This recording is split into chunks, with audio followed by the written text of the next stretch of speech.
take us through maybe, I don't know much about deer processing because that's one element of what we do that I just haven't been a part of. I've been a part of everything else, the pigs and the poultry and everything else. But venison, like what, I like in venison, at least let's say the skinning and the evisceration is pretty similar to like other ruminants, goats or sheep.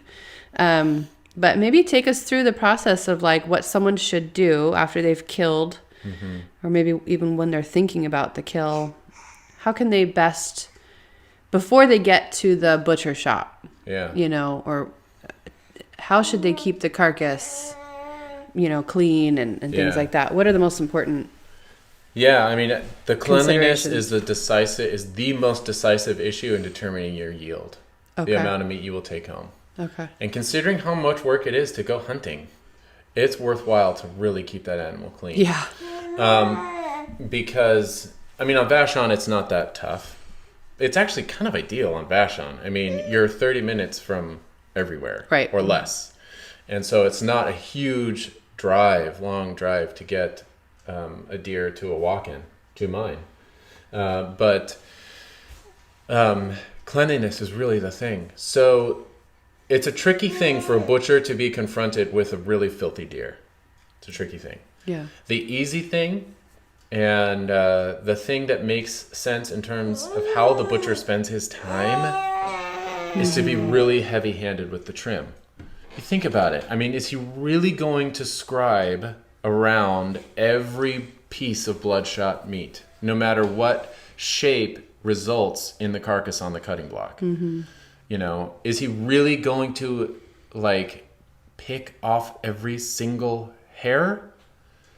And some deer, man, they are just covered in hair. Is he going to rinse it, risking affecting the flavor? Or is he just going to cut a big swath of meat off because it's got a bunch of hair on it? Yeah. And these are honestly the questions that the butcher is confronted with. And usually it's in a long line of deer. It's deer hunting season. Sure. The last time, I mean, of all the times in the year when he has time to really meticulously clean a carcass, it is not deer season. He has got to bang through, move through stuff. And I know it's different in some places where it's standard to bring your deer with the hide still on to the butcher. And they probably have a skinning fee, in which case they can certainly guarantee it's much cleaner. Because there's two ways, or I guess three threats to the cleanliness of the carcass. And it's the hide, the dirt, and the guts. And if you can let the butcher deal with the if that's a service that he offers, it is not one that I offer, by the way, then that takes care of two. There won't be hairs because he'll skin it well, ideally. He knows how to do it. And there won't be dirt because the hide is a protection against dragging that thing through the mud and the dirt, assuming you're delivering a whole carcass. So I think that after the kill, in terms of what a hunter's primary concern should be, it should be maximizing the yield.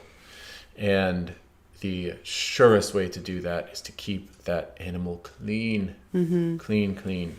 So when we do goats or sheep, because you're kind of in a more controlled environment of a domestic farm, you kill and then you always skin. Yes. And then you eviscerate. Yes. But you're loading that thing into a truck too, so it's relatively clean in there. Yeah.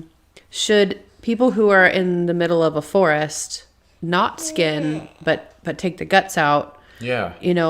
Or if they have a trash bag, or depending on how long their hike is, should they take the skin off first and then eviscerate, or what would be the good order to do? Yeah, I think that wherever you shoot the deer, it's never in an ideal place, right? Yeah. Unless they're eating fallen apples under your tree and you have a gambrel hanging from a winch in the apple tree. Then you can just kill your deer, assuming it doesn't run, and get the shot that way. But really the way to do it would be eviscerate in situ. Okay. You kill the deer, get the guts out. Okay. And then you can transport the whole carcass, ideally, without cutting it up. Hide still on. and get it to a place where you can hang it. Right. Bring it back to the garage or wherever. Yeah. And I think that's what most people do.